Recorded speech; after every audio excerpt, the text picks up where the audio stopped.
sumasambulat sa buong Pilipinas. Sunshine News Blast. Sa Pilipinas, iisa lang ang bagong bukang bibig, ang alternatibong media network na nagtutrumpet at naghahatid ng magandang balita sa buong daigdig. SMNI, Sunshine Media Network International, where everything is possible. Higit na pinalakas, higit na pinalawak, at higit na pinakikinggan. Sunshine Radio, kapartner mo sa balita at serbisyo. DZRD Dagupan, at alternatibong radyo sa buong Pangasinan. Iba sa iba, sa iba, sa iba.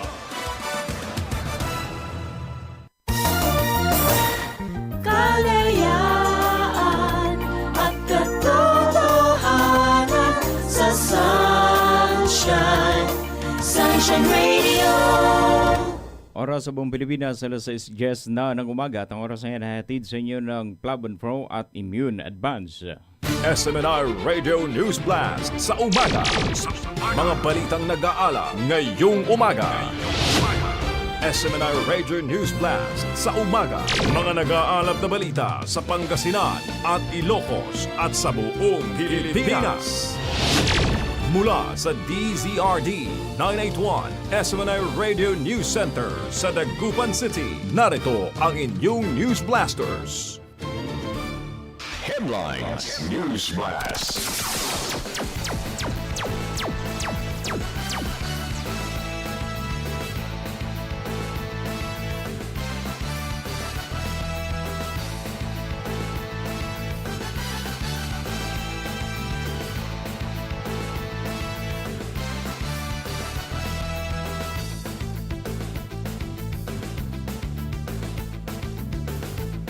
At sa ulo ng ating mga nagbabagang mga balita sa ating mga regional news, Mayor Fernandez nakipagpulong sa DFPTA para sa pagpapaunlad ng edukasyon sa Dagupan City. LGU Bulinaw naglatag ng solusyon sa krisis sa tubig. RHU Binalunan na nagbukas ng pagpapatala para sa gandang buntis sa 2026. PDEA RO1 nasabat ang high value target at shabu sa Corimao operasyon. Binmalay scholarship exam gaganapin naman sa Mayo at 16. OWA Region 1 muling nagpaalala sa pag-update ng membership ngayong Mayo.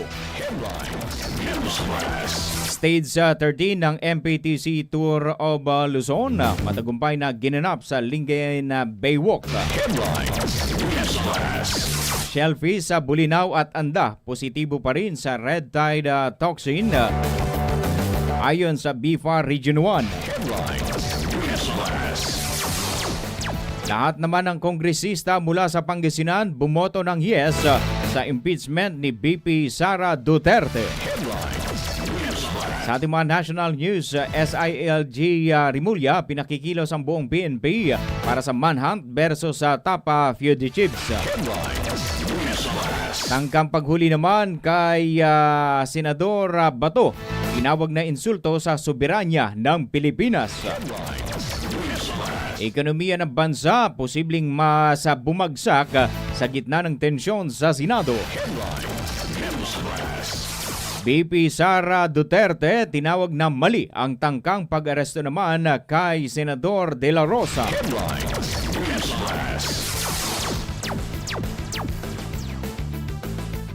Destabilisasyon sa loob ng AFP, walang banta. Ayon yan sa DND chief.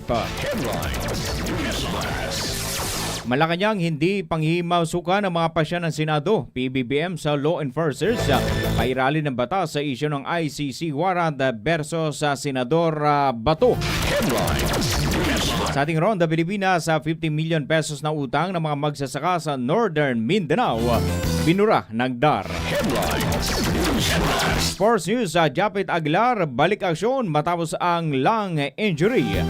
Anton Heobi muling namayagpag sa stage 12 ng Tour of Luzon. At Showbiz News, Westlife magbabalik sa Maynila para sa kanilang 25th anniversary tour sa 2027 at Baby Monster darating sa Maynila para sa isang world tour sa buwan ng Setyembre. Sumasambulat sa buong Pilipinas. Sunshine News Blast. Sunshine News Blast.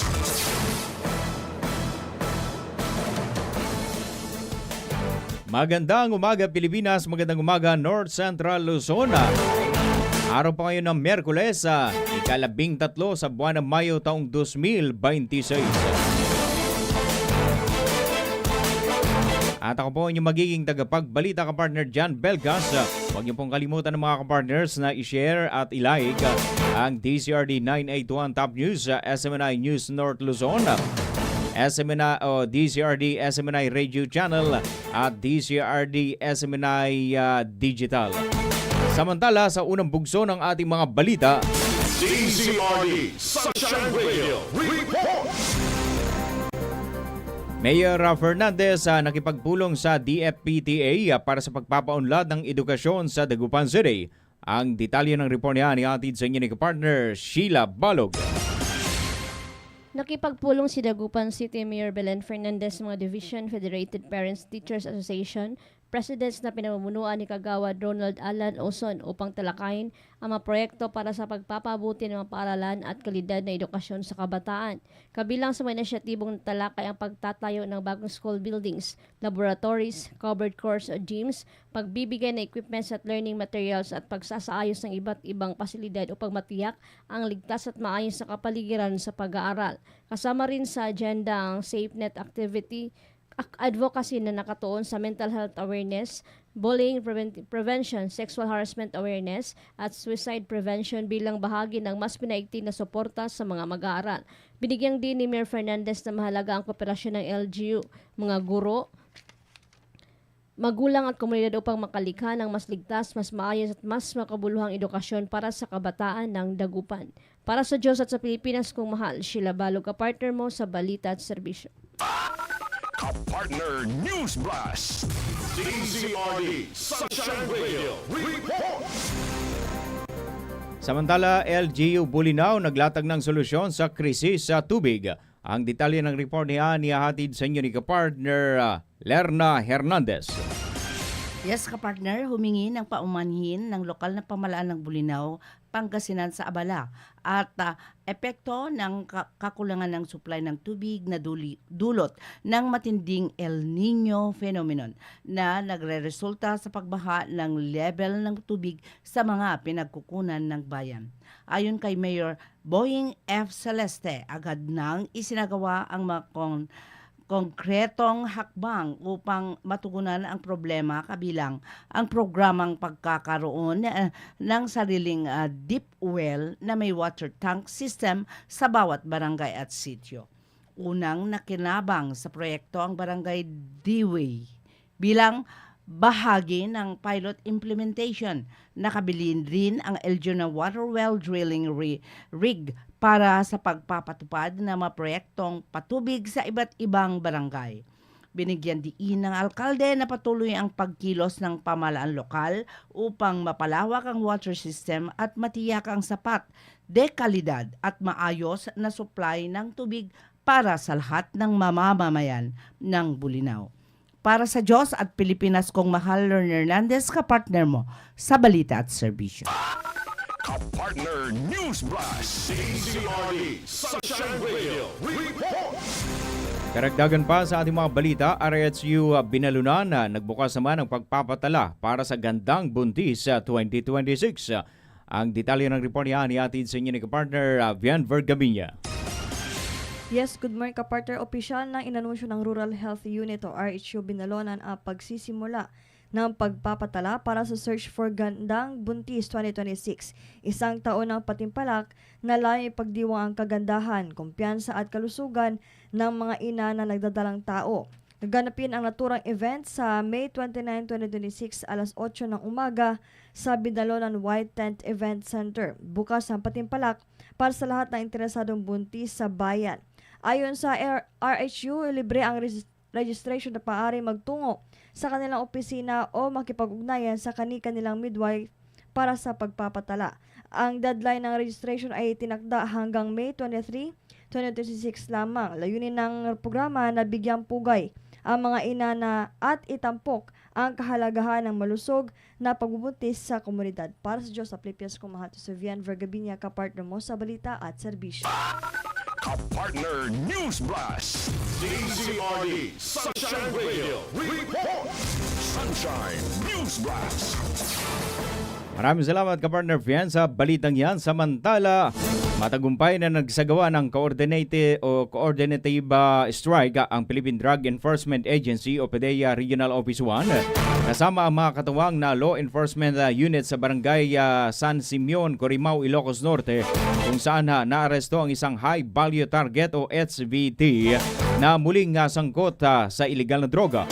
Nasamsam sa nasabing operasyon ang 16 sachet ng hinihinalang shabu, isang motorsiklo at mga communication tools na ginagamit sa iligal na aktibidad. Ayon kay Regional Director Julius Paderes, ang tagumpay ay bunga ng synchronized coordinative strike strategy na naglalayong pigilan ang muling pag-usbong ng banta ng droga sa rehiyon. Binigyang diin ng PDEA RO1 na mananatili itong Shield of the Ilocanja at nakahandang protektahan ng mga komunidad at tiyakin ang pagpapatuloy ng mga drug-free barangay sa Ilocos Norte. Sunshine News Blast. DZRD Sunshine Radio. Report. Binmalay Scholarship Exam gaganapin sa Mayo 16. Nagbabalik sa report ka-partner Sheila Balog. Inanunsyo ng lokal na pamahalaan ng Benmali gaganapin ang Benmali Scholarship Assistance Program Examination para sa CY 2026 darating na Mayo 16, Sabado sa Benmali Evacuation Center. Ang call time alas 8 ng umaga at magsisimula ang pagsusulit ng ganap ng alas 8:30 ng umaga. Ayon sa pamahalang lokal, ang pagsusulit ay para sa mga incoming first-year college students na nagdanais maging scholar ng bayan kung saan inilabas ng opisyal na lista ng mga examinees bago ang itinakdang araw ng pagsusulit na matatagpuan sa official Facebook page ng Benmali LGU. Pinaalalahanan ng mga examinees na dalhin ang mga kailangang gamit tulad ng lapis, ballpen, bottled water at valid ID. Mahigpit na ipinatutupad ang patakaran na no valid ID, no entry. Dagdag pa rito, inabisuhan ng mga examinees na tandaan ang kanilang examining number na nakatalaga sa opisyal na listahan. Bahagi ng BSAP, ang programa ng LGU Benmali na naglalayong magbigay ng suporta sa edukasyon at oportunidad para sa mga kabataang Benmalinian alinsunod sa dikain ng pamahalaan na bayan muna bago ang sarili. Para sa Diyos at sa Pilipinas kung mahal, Sheila Balog, ka-partner mo sa balita at serbisyo. Ka-partner News Blast. DZRD Sunshine Radio. Report. Karagdagan pa sa ating mga balita, OWA Region 1 muling nagpaalala sa pag-update ng membership ngayong buwan ng Mayo. Ang detalye ng report niya ni atid sa inyo ni kapartner Sonny Flow. Nagpaalala ang Overseas Workers Welfare Administration o OWA Region 1 sa mga miyembro na i-update ang kanilang OWA membership ngayong buwan ng Mayo 2026. Sa halagang $25 o 1,507.25 pesos, magiging valid ang membership sa loob ng 2 taon. Ayon sa OWA, ang regular na pag-update ng membership ay mahalaga upang matiyak ang patuloy na makikinabang at ang mga miyembro sa mga programa at serbisyong nakalaan para sa kanila. Maaring magbayad ng sa pinakamalapit na OWA Regional o Satellite Office sa pamamagitan ng OWA mobile app para sa mas mabilis at maginhawang proseso. Binigyang diin ng ahensya na sa pamamagitan ng OWA, ang bawat miyembro ay protektado at may kasiguruhan ng suporta lalo na sa panahon ng pangangailangan. Para sa Diyos at Pilipinas kung mahal, Sonny Flo, kapartner mo sa balita at serbisyo. Kapartner News Blast. Sunshine News Blast.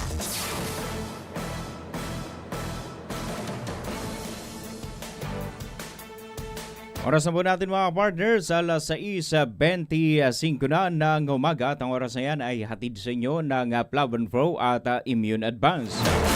Sa pagpapatuloy sa ating mga balitaan sa ating mga regional news, dinagsa naman ng mga residente, turista at cycling enthusiasts ang Lingayen Baywalk sa Pangasinan para sa Stage 13 Individual Time Trial ng MPTC Tour of Luzon 2026.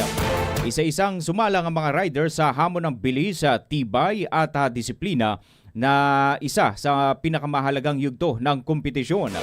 Muling ipinakita ng pamahalaan ng Pangasinan ang suporta nito sa mga world-class sporting events na hindi lamang nagtatampok ng husay sa sports kundi nagtataguyod din ng turismo, kultura at pagkakaisa ng komunidad. Ayon sa mga organizers, ang ITT sa Lingayen ay nagbigay ng pagkakataon sa mga manonood na masaksihan ang kakaibang laban ng individual na lakas at strategy ng mga kalahok.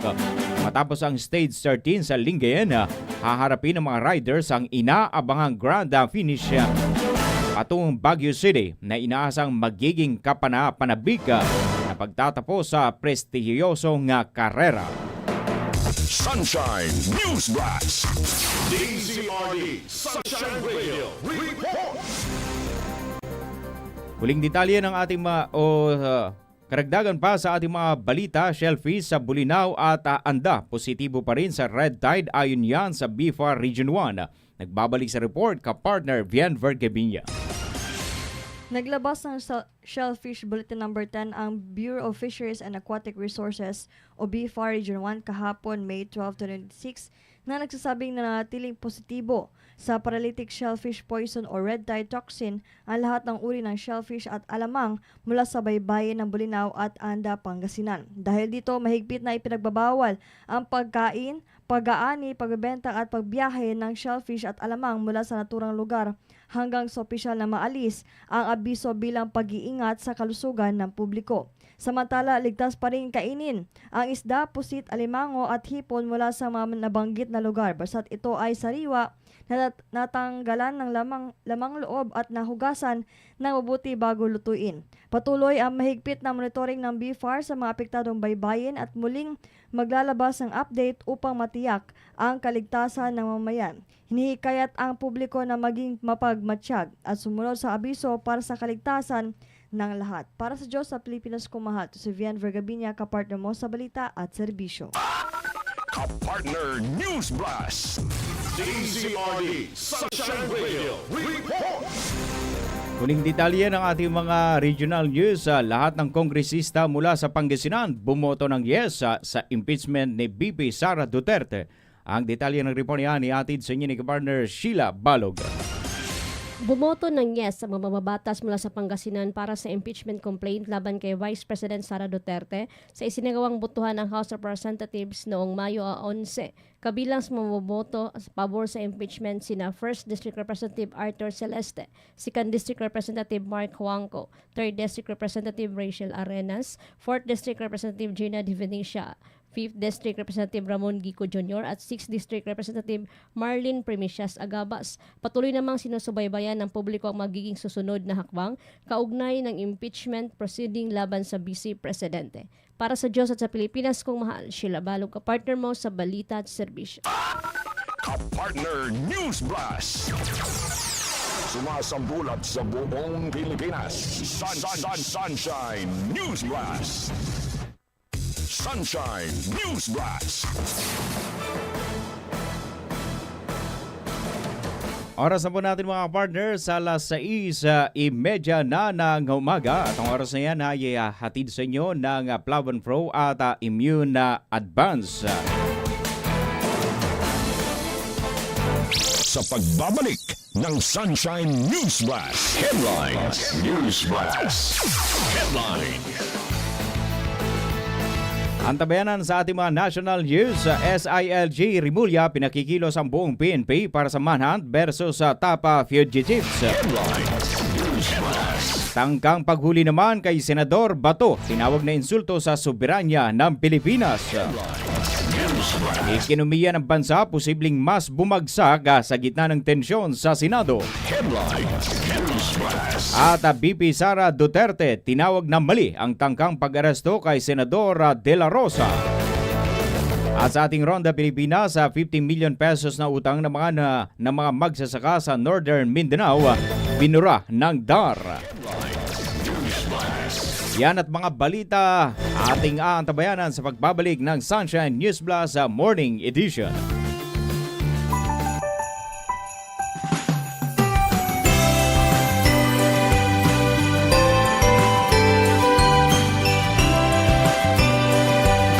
Sunshine Radio. Flavon Pro, ang bisa ng 600mg caplet at yerba buena, moringa, lagundi at vitamin C na mga go food for morning flexibility and whole day mobility. Kaya walang aray sa palaging pagkilos. Flavon Pro. Alam mo ba na ang flavonoids ay mabisang sangkap ng mga green leafy vegetables at kasama sa mga medicinal plants? Ito ay naglalaman ng mga benepisyo na tumutulong alagaan ang ating atay, puso at isip at nakatutulong din sa pagbawas sa mga pananakit ng katawan. Pinag-aralan ng maraming universidad at mga siyentipiko. Kaya narito ang Flavon Pro. Ang Flavon Pro ay may mga sangkap ng yerba buena, moringa, lagundi at 110% reni ng vitamin C. Ang Flavon Pro ay gawa sa mga all-natural medicinal plants at 100% gawang Pinoy. Kaya palaging tandaan, Flavon Pro. Yes, Flavon Pro. Flavon Pro, kasama ang tamang diet at exercise. Ang partner mo sa pang-araw-araw na kilos at madaling paggalaw sa umaga, tanghali at gabi. Ang Flavon Pro ay mabibili sa mga suking botika, Lazada at Shopee o kaya'y tumawag sa aming hotline 0919-000-1738. Flavon Pro. Flavon Pro. Mahalagang paalala, ang Flavon Pro ay hindi gamot at hindi dapat gamitin panggamot sa anumang uri ng sakit.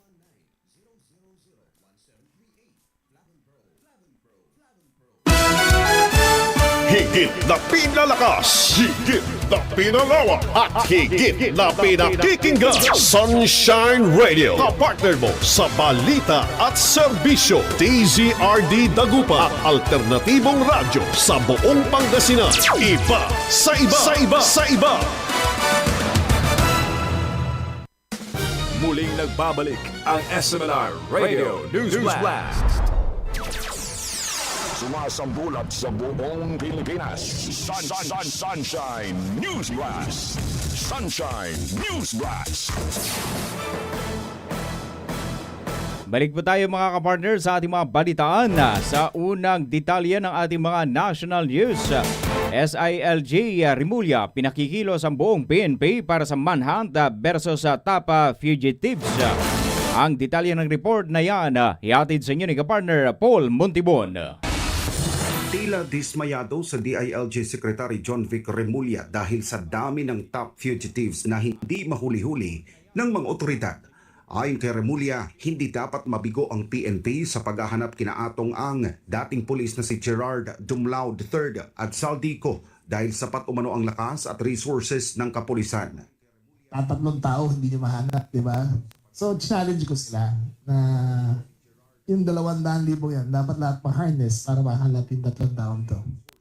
Sinabi ng kalihim na direktiba ito ni Pangulong Bongbong Marcos Jr. na paigtingin ang operasyon laban sa mga pugante at tiyaking mapapanagot ang mga ito sa batas. Inamin naman na Remulla na may mga hamon sa operasyon gaya ng porous borders sa ilang bahagi ng Mindanao, complicated geography ng bansa at malalawak na koneksyon ng ilang high-profile suspects. Bukod sa lokasyon, isa rin sa tinitingnan ng pamahalaan ang posibleng cover-up ng ilang polis sa mga impormasyon kaugnay sa kinaroroonan ng mga pugante.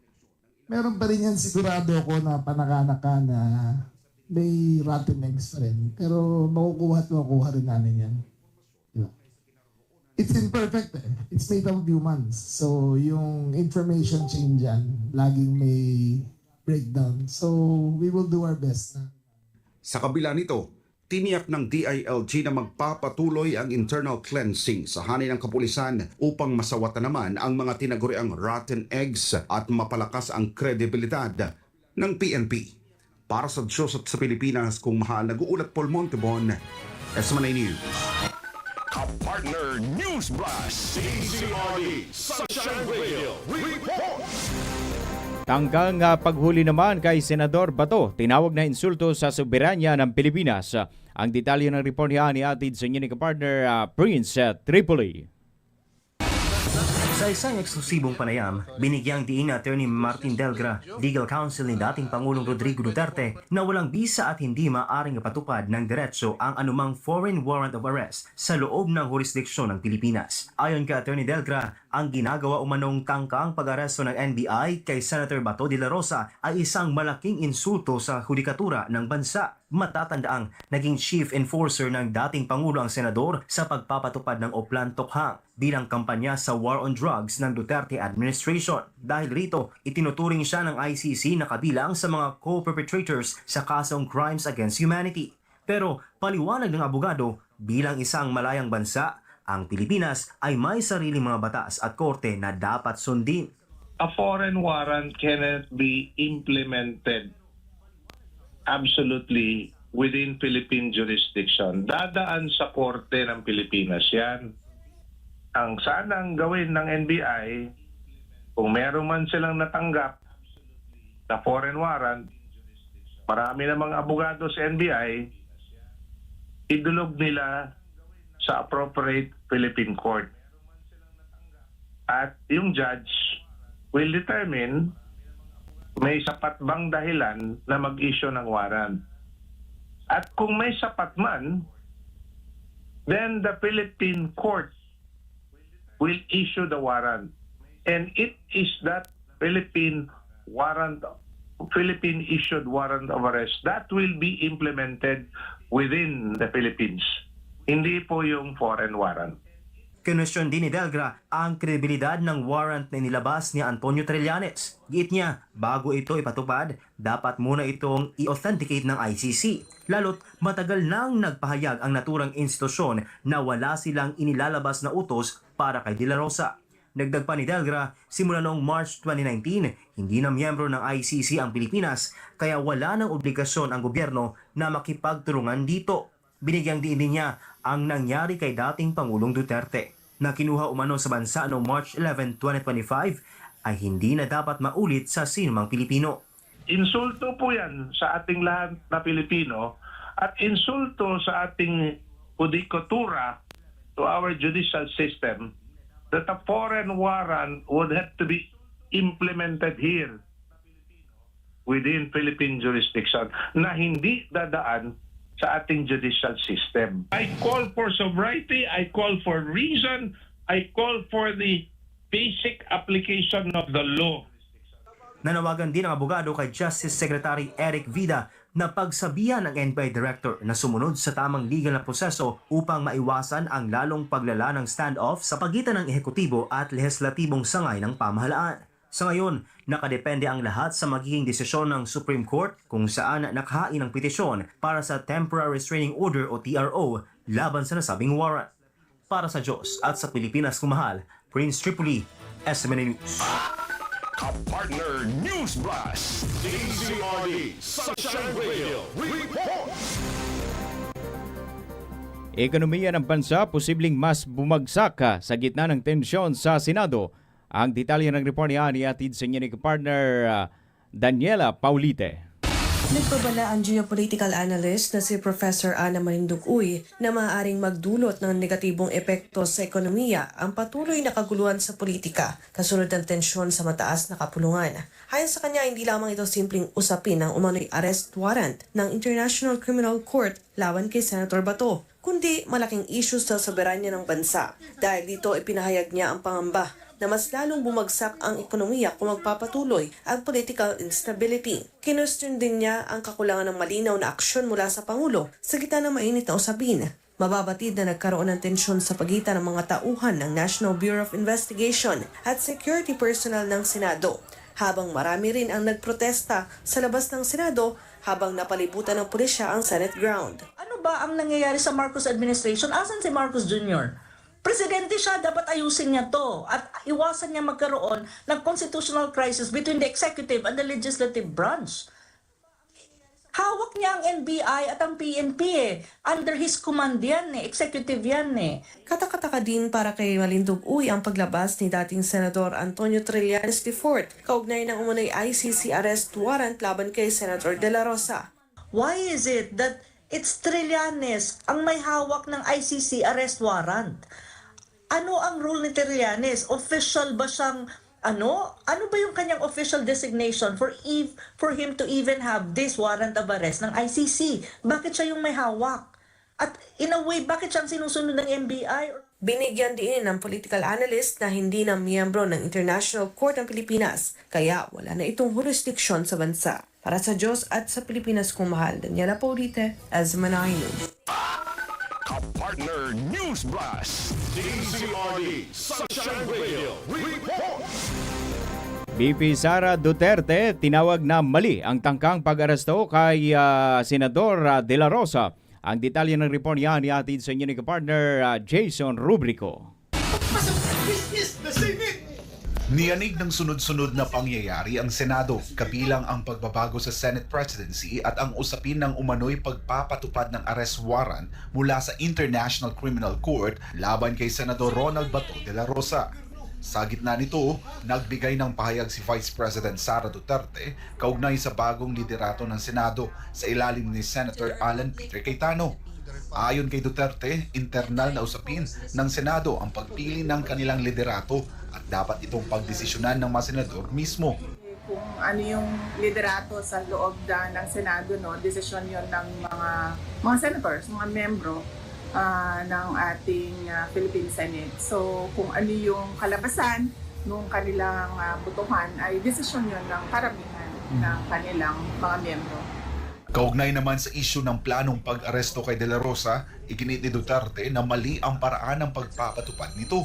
Binigyang diin ng Vice Presidente na ang anumang warrant na nagmumula sa labas ng bansa ay kinakailangang dumaan muna sa proseso ng korte sa Pilipinas bago ito ipatupad. Tulad ng mali yan, tulad ng ginawa nila kay dating Pangulong Rodrigo Duterte, mali din yun. No? Dahil ang isang warrant of arrest galing sa labas ng Pilipinas, hindi issued by a Philippine court, should be presented in a Philippine court. Sa kabila ng mga isyu, nagpaabot din ng pasasalamat si Duterte sa kanyang mga taga-suporta.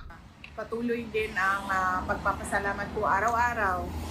Nagpapasalamat ako sa ating mga kababayan dahil hindi sila tumitigil sa kanilang pagsuporta, hindi sila nawawalan ng pagtitiwala sa akin at nandyan pa din yung lalong-lalo na yung pagmamahal kasi nararamdaman ko na hindi lang siya parang basic support ba yung ginagawa ng mga kababayan natin kundi yung meron ng pagmamahal dahil meron ng kasamang malasakit yung kanilang pagpapakita ng suporta at sabi ko nga lagi ay hindi lahat ng mga public officials binibigyan ng ganyan ng mga kababayan natin. Kaya ako lagi akong araw-araw yung pagpapasalamat ko. At araw-araw ako din nagdarasal na maging maayos yung Pilipinas dahil yun yung kapalit sa pagmamahal ng taong bayan. Sa ngayon, patuloy ang pag-init ng mausapin sa Senado habang nananatiling sentro ng diskurso ang legal na proseso, soberanya at ang papel ng mga institusyon sa pagpapatupad ng batas sa bansa. Para sa Diyos at sa Pilipinas kong mahal, ako si Jason Rubrico, SM9 News. Partner News Blast. DZRD Sunshine Radio Report. Samantala, walang banta ng destabilisasyon sa loob ng AFP. Ayon yan kay DND Chief. Ang detalye ng report yan ihatid sa inyo ni kapartner Almar Forzuelo.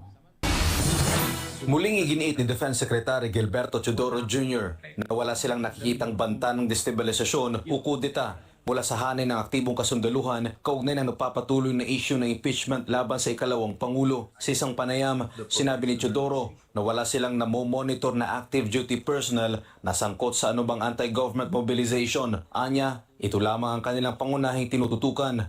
Sa dayon, involving active duty members, wala kami namomonitor at yun lang naman ang tinututukan. Kasunod nito, sinabi ng kalihim na wala na sa jurisdiksyon ng Department of National Defense ang mga retiradong sundalo, kaya malaya silang magpahayag bilang ordinaryong mamamayan basta't wala na silang impluensya sa militar. Wala na kaming jurisdiction sa kanila at wala naman silang impluensya sa ating kasundalo. I mean, libre sila bilang normal citizens magaya, but once you're retired on the service, that's it. Bagamat may ilang retiradong opisyal na hayagang nagpapahayag ng kanilang saloobin, sinabi ni Teodoro na karamihan sa mga retiradong sundalo ay hindi iniuugnay ang kanilang sarili sa mga anti-government activities. Iinit din ng kalihim na walang umiiral na banta sa hanay ng Armed Forces of the Philippines at matagal nang walang namumong destabilization plot sa kabila ng mga haka-haka sa bawat administrasyon. Binigyan din niya ang kahalagahan ng professionalization ng militar at ang pagtutok ng mga sundalo sa kanilang mandato sa halip na makialam sa politika.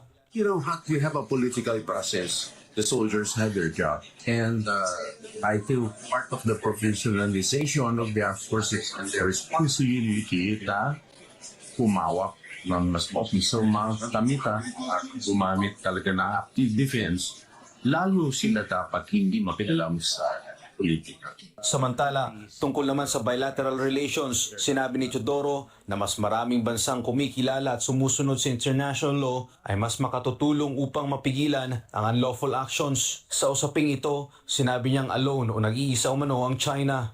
The more countries that are on the right side of international law, the more it deters against unlawful action. At in this, China is aloof. Para sa Diyos sa Pilipinas kung mahal, Almar Forzuelo, SMNI News. Ka-partner News Blast. DZRD Sunshine Radio Report. Muling detalye ng ating mga national news sa Malacanang, hindi panghihimahusukan ang mga pasya ng Senado at PBBM sa law enforcers pairali ng batas sa isyu ng ICC warrant versus sa Senador Bato. Ang detalye ng report niya ni atid sa inyo ni kapartner Craisinin Katarong. Iginiit ng Malacanang na hindi ito makikialam sa mga usapin sa Senado kaugnay ng sunod-sunod na pagbabago sa liderato nito kasabay ng isyu ng impeachment laban kay Vice President Sara Duterte. Una nang sinabi ni dating Senate President Vicente Tito Soto III na naniniwala siyang may kaugnayan ang usapin ng impeachment sa kanyang pagkakatanggal bilang lider ng Senado. Samantala, nilinaw naman ni Senate President Alan Peter Cayetano na walang kaugnayan ang naging pagbabago sa liderato ng Senado sa kinakaharap na impeachment complaint ni VP Duterte. Ayon kay Communications Undersecretary Claire Castro sa Palace briefing nitong Martes, nasa kapangyarihan ng Senado ang pagdedesisyon sa mga panloob nitong usapin. Well, everything that happens in the Senate it is within their power, it is within the authority to decide on all matters within the Senate. So, hindi po panghihimasukan ng Pangulo yung anuman po ang magiging desisyon ng Senado. Samantala, tinanong din si Castro kung bakit unang nakarating kay dating Senator Antonio Trillanes IV ang kopya ng warrant of arrest laban kay Senator Ronald Bato de la Rosa mula sa International Criminal Court o ICC. Ang sabi po ng NBI ay nabigyan po sila ng kopya. Dahil po sa ating pagkakaalam ay hindi ko naman po masasagot kung ano po ang personal knowledge ni dating Senador Trillanes. So kung nagkaroon po siya ng kopya, maaari po dahil siya ay parte ng nagsasagawa ng pag-file ng kaso noon. Pero I cannot speak for the Senator. Bilang abogado, nagbigay din si Castro ng pananaw ukol sa posibilidad na arestuhin si Senador De La Rosa kahit nasa loob ng Senado. Ayon sa kanya, umiiral pa rin ang Republic Act No. 9851 o ang Philippine Act on Crimes Against International Humanitarian Law, Genocide and Other Crimes Against Humanity. Sa ilalim ng batas, may dalawang maaaring hakbang kaugnay ng mga kasong may kinalaman sa ICC. Maaaring pairali ng surrender o kaya'y extradition. Ang Supreme Court po ay nagpalabas ng Supreme Court Circular regarding extradition, but it refers only to a requesting state. And we can say that ICC is not a state. So, hindi po siya applicable na pag-usapan. So, sa ngayon po, ang umiiral po sa atin at ipinapatupad po ay ang RA 9851. Samantala, hindi pa makapagbigay ng opisyal na reaksyon ng Malacanang kung nakatanggap na ito ng kopya ng warrant of arrest o kung may direktiba na si Pangulong Ferdinand Marcos Jr. kaugnay dito. Hindi po namin maibibigay kung ano man po ang konkreto na pahayag patungkol po sa warrant of arrest. Hahayaan po natin ang mga law enforcement agencies po natin at ang mga ibang ahensya na nakakapaloob dito ang siya pong magsalita patungkol po dito. Kaugnay nito, kinumpirma ng Malacanang na nakarating na kay PBBM ang balita hinggil sa ICC warrant kay Senator Bato. Ayon kay Castro, malinaw ang direktiba ng Pangulo sa lahat ng law enforcement agencies, pairalin at sundin ang batas. Nabalitaan po ng Pangulo ang nangyari kahapon at ang lagi naman pong utos ng Pangulo sa lahat ng enforcement agencies, sa lahat po ng pagkakataon, hindi lamang po dito patungkol kay Senator Bato, dapat lamang ay sumunod kung ano ang sinasabi ng batas. Samantala, sinabi rin ng Malacanang na hindi nito nais pangunahan ang Senado kaugnay ng posibilidad na maging sanctuary ito para kay Senator De La Rosa. Ito ay matapos sabihin ni Trillanes na maaaring magdulot ng constitutional crisis ang pagtanggi ng Senado na isuko ang senador sakaling may kautusan ng pag-aresto. Ayon kay Castro, bilang mga mambabatas ay batid ng mga senador ang limitasyon ng kanilang kapangyarihan. Kaugnay naman ang panawagan ni De La Rosa sa Pangulo na protektahan siya bilang Pilipino, sinabi ni Castro na lahat ng mamamayan, kabilang ang mga akusado at mga biktima umano ng extrajudicial killings o EJK, ay may karapatang mabigyan ng proteksyon sa ilalim ng batas. Sa kabilang banda, tiniyak ng Malacanang na igagalang at ipagkakaloob kay Senador Bato ang lahat ng kanyang karapatan bilang akusado sakaling maaresto ito. Pahayag ito ng palasyo nang tanungin kung anong uri ng proteksyon ang maaring ibigay ng Administrasyong Marcos Jr. kay De La Rosa. Para sa Diyos at sa Pilipinas kong mahal, ito si Cresceline Catarong, SMNA News. Ka-partner News Blast. Sunshine News Blast. Pilipinas. Sa ating Ronda Pilipinas, mahigit naman sa 50 million pesos na utang ang ng 953 Agrarian Reform Beneficiaries o ARBs sa Northern Mindanao ang pinawalang bisa sa pamamagitan ng pamamahagi ng 930 Certificates of Condonation with Release of Mortgage o COCROMs sa isinagawang forum sa Cagayan de Oro City. Pinaunahan ang aktibidad ni DAR Undersecretary sa Amihilda Sangkupan at Lani De Leon kasama ang mga opisyal ng ahensya. Ayon kay De Leon, malaking ginhawa para sa mga magsasaka ang COCROMs dahil nabura ang kanilang amortization, interest at penalties. Naitala ang kabuang mahigit sa 50 million pesos na utang na sumasaklaw sa 1,837.60 hectares ng lupa mula sa Bukidnon, Lanao del Norte, Misamis Occidental at Misamis Oriental. Bukod sa COCROMs, namahagi rin ang DAR na 191 emancipation patents at CLOA para sa 185 na ARBs at 24 e-titles para sa 30 na ARBs bilang bahagi ng support to parcelization of lands for individual titling o split project. Sunshine News Blast. Sports News Blast. Sa atin namang balitang pampalakasan, Japet Aguilar balik aksyon matapos ang lung injury at Antoine Harvey muling namayagpag sa Stage 12 ng Tour of Luzon. Ang detalye ng report niya hatid sa inyo ni kapartner Carlo de la Peña. Nagbalik sa lineup si Aguilar sa 93-86 na panalo ng Ginebra kontra TNT Tropang 5G matapos mawala sa 3 laro dahil sa pneumomediastinum o pagkakaroon ng hangin sa pagitan ng kanyang mga baga.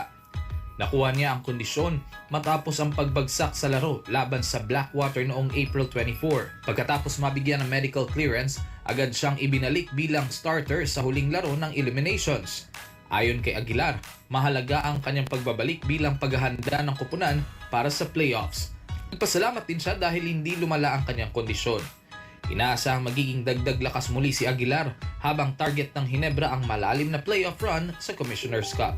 Namayagpag si UB sa 141.4 na kilometrong yugto mula Agula Union hanggang mga Tarem, Pangasinan matapos tapusin ang karera sa loob ng 3 oras, 17 minuto at 37 segundo. Iniwan niya ng 1 minuto at 20 segundo si yellow jersey holder na si Nikita Shulchenko habang pumangatlo naman si Erickson de los Santos. Ito na ang ikalawang stage win ni UB matapos din niyang dominahin ang stage 10 sa Besang Pass. Dahil sa panalo umakyat si UB sa ikalawang pwesto ng overall standings at binawasan ng agwat kay Shulchenko sa 2 minuto at 30 segundo. Natili naman sa overall lead si Shulchenko habang bumagsak sa ikatlong pwesto ang teammate niyang si Yusef Ibrahim Alifay. Para sa Diyos at sa Pilipinas kong mahal, Carlo de la Peña, SMNI News.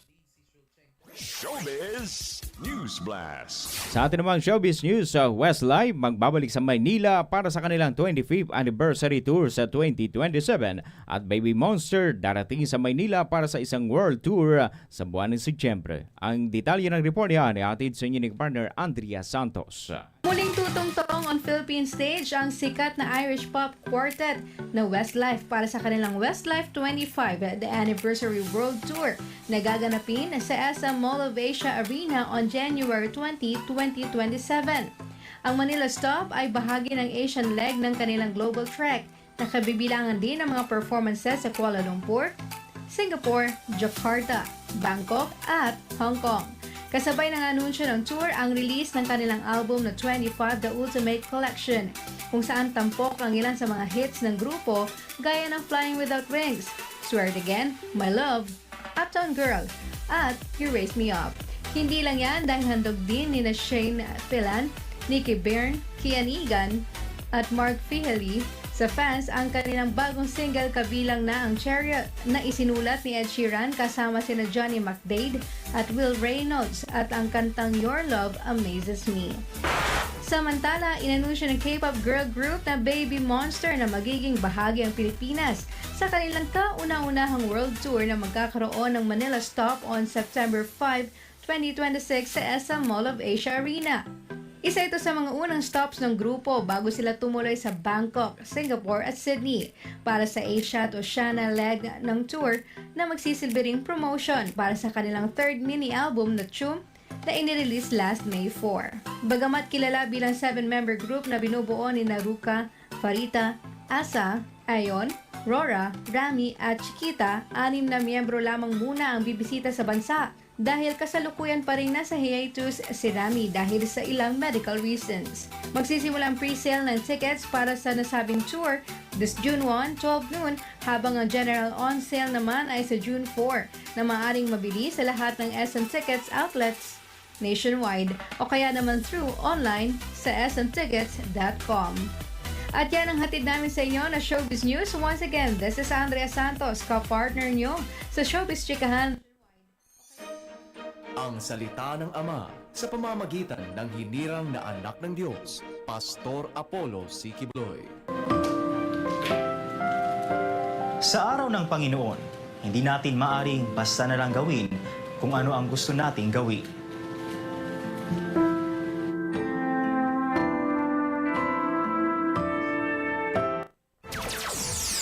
Sumasambulat sa buong Pilipinas. Sunshine News Blast. Sunshine News Blast. At yan ang kabuuan ng mga balita na nakalap ng buong puwersa ng DZRD News and Information Center ngayong araw po na Miyerkules, ika-13 sa buwan ng Mayo 2026.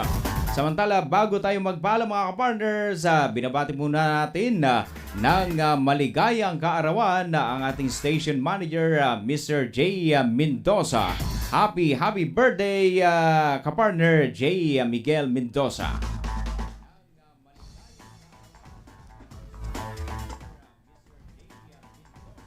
Happy birthday to you. Happy birthday to you. Happy birthday, happy birthday. Happy birthday to you.